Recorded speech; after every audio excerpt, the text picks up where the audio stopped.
ప్రజల సమస్యలను సీరియస్ గా పరిగణించి ప్రతి ఆర్జీకి ఖచ్చితమైన పరిష్కార మార్గం చూపాలని జిల్లా కలెక్టర్ జి రాజకుమారి సంబంధిత శాఖల అధికారులను ఆదేశించారు. సోమవారం కలెక్టరేట్లోని పీజీఆర్ఎస్ హాల్లో నిర్వహించిన ప్రజా సమస్యల పరిష్కార వేదిక కార్యక్రమంలో కలెక్టర్ తో పాటు జాయింట్ కలెక్టర్ కొల్లా వత్తుల కార్తీక్ ఇతర అధికారులు జిల్లా నలుమూల నుంచి ప్రజల నుండి ఆర్జీలను స్వీకరించారు. అదేవిధంగా కలెక్టరేట్ ఆవరణంలో ఏర్పాటు చేసిన రెవెన్యూ క్లినిక్స్ ద్వారా భూ సమస్యలకు సంబంధించి 255 దరఖాస్తులను స్వీకరించారు. ఈ సందర్భంగా జిల్లా కలెక్టర్ మాట్లాడుతూ పీజీఆర్ఎస్ వేదిక ద్వారా అందిన ప్రతి దరఖాస్తును క్షుణ్ణంగా పరిశీలించి స్పష్టమైన నిర్ణయాలతో పరిష్కారం చూపాలని అధికారులకు సూచించారు.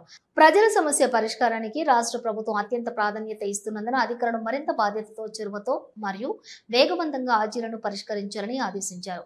రీఓపెన్ అయిన దరఖాస్తులు, ఎస్ఎల్ఏ గడువు మించిన ఆర్జీలు, విఐపి గ్రీవెన్స్లను అత్యంత ప్రాధాన్యంగా తీసుకుని వెంటనే పరిష్కరించాలని స్పష్టం చేశారు. అలాగే పెండింగ్ లో ఉన్న ఎడిట్ కేసులపై ప్రత్యేక దృష్టి సారించి నిర్ణీత కాలపరిమితిలోగా వాటిని క్లియర్ చేయాలని సంబంధిత శాఖల అధికారులకు జిల్లా కలెక్టర్ ఆదేశించారు. ఆల్రెడీ హౌస్ శాంక్షన్ వచ్చేస్తుంది.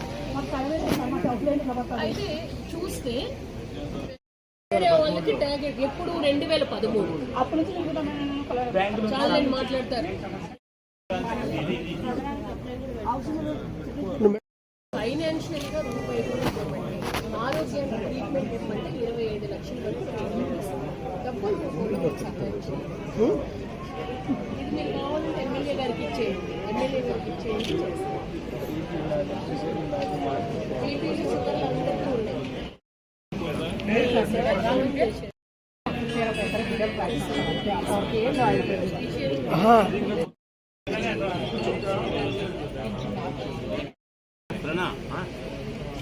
ఊరు కట్ట